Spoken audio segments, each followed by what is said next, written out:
ইনকিলাব মঞ্চের মুখপাত্র শরীফ ওসমান হাদী হত্যার অভিযোগে অভিযুক্ত ফয়সাল করিমের সঙ্গে অভিনেত্রী এনিলা তানজুমের একটি ছবি ছড়িয়ে পড়েছে নেট পাড়ায়। ফেসবুকের খুব অল্প কয়েকজন পোস্ট করে দাবি করেছেন ওসমান হাদী হত্যায় অভিযুক্ত ফয়সাল করিম অভিনয়ের সঙ্গে যুক্ত ছিলেন। 2022 সালে কিলার শিরোনামে একটি নাটকে অভিনয় করেছেন তিনি। ফয়সালের সঙ্গে সেই শুটিং সেটে দেখা যায় ছোট পর্দার অভিনেত্রী এনিলা তানজুম, মুকিত জাকারিয়া সহ অন্যদের। এ বিষয়ে জানতে এনিলার সঙ্গে ফোনে কথা বলেছে এনপিবি। এনিলা তানজুম বলছেন, কিলার একটা নাটক 2022 সালে, হ্যাঁ, কিলার নাটকে আপনি অভিনয় করেছেন সম্ভবত। নাটকটাকে দেখেছেন আপনি? মানুষ বলছে এজন্য আর কি আপনাকে আমি ইউটিউবে খুঁজে পাচ্ছিলাম না, একটু কনফার্ম হওয়ার জন্য। হ্যাঁ, যদি খুঁজে না পান তার মানে এরকম কোনো নাটক রিলিজ হয়নি। ফয়সাল করিম, যিনি হচ্ছেন হাদীকে আর কি হত্যার অভিযুক্ত, তিনি নাকি এই নাটকে ছিলেন। আমি বলতে পারবো না ভাইয়া, এই টাইপের কোনো তার মানে এরকম কিছু ঘটে নাই, এটাই তো শিওর, তাই না? যে আপনি কিলার নাটকও নাই এবং হচ্ছে এই ফয়সাল করিম বলতে কেউ ছিল না, আপনার সঙ্গে কেউ ছিল না। আমি হচ্ছে যে নাটকগুলো আমি দেখছি বা রিলিজড হয়েছে আমার, I can talk about that.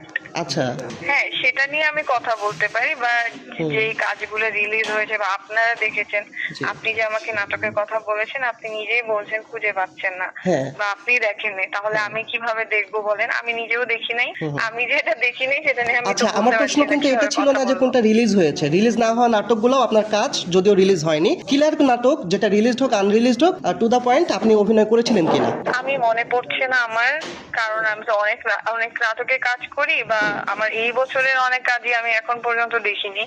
যেটা ধরেন বিজ্ঞাপন বলেন, যেটাই বলেন, যদি আমাদেরকে না দেখালে তো দেখার সুযোগ পাই না, বা বিলবোর্ড বলেন, আমি দেখার সুযোগও পাইনি। আর আপনি ধরেন আমার সাথে যে প্রসঙ্গে কথা বলতে চাচ্ছেন, আমি ওই প্রসঙ্গে সম্পর্কেও আমি জানি না, যেটা জানি না আসলে আমি ওই প্রসঙ্গে কথাও বলতে চাচ্ছি না। ফয়সাল করিম নামে আপনার সঙ্গে কোনো সময় কোনো কো-আর্টিস্ট, কোনো বন্ধু বা কোনো কেউই ছিলেন না, এই তো? আমি এটা নিয়ে আমি কথাই বলতে চাই না, আর আমার মনে পড়ছে না। এটা হচ্ছে কথা বলতে চান না, এটা টোটালি আপনিও বাকি আসলে আমাকে আরো কয়েকজন নক করেছে, আমি আসলে এইটা নিয়ে আমি কথাও বলতে চাচ্ছি না। জিনিসটা তো আসলে আপনি ফোন দিয়েছেন, অবশ্যই আপনি এটা নিয়ে কথা বলার জন্য বা এটা নিয়ে এন্টারটেইনমেন্ট নিউজ করার জন্য।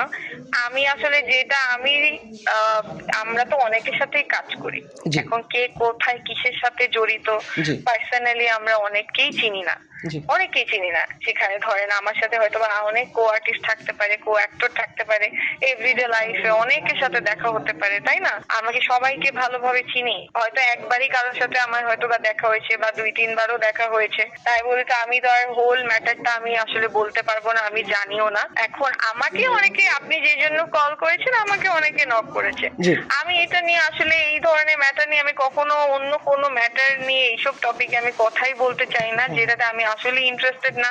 এটা নিয়ে আমি হ্যাঁ না কিছুই বলতে চাই না। আপনার বক্তব্যকে আমি সম্মান করি, আপনার ইচ্ছাকে সম্মান করি, আপনার ব্যক্তি স্বাধীনতাকেও সম্মান করি, কিন্তু তাহলে বলবো যে ভাই আমাকে কোনো কোশ্চেন না, ওইটা না, যেহেতু হাদী একটা রাষ্ট্রীয় ইস্যু, সম্মান করেন, আমি বলবো যে you should cut the call. Shibli Ahmed, এনপিবি।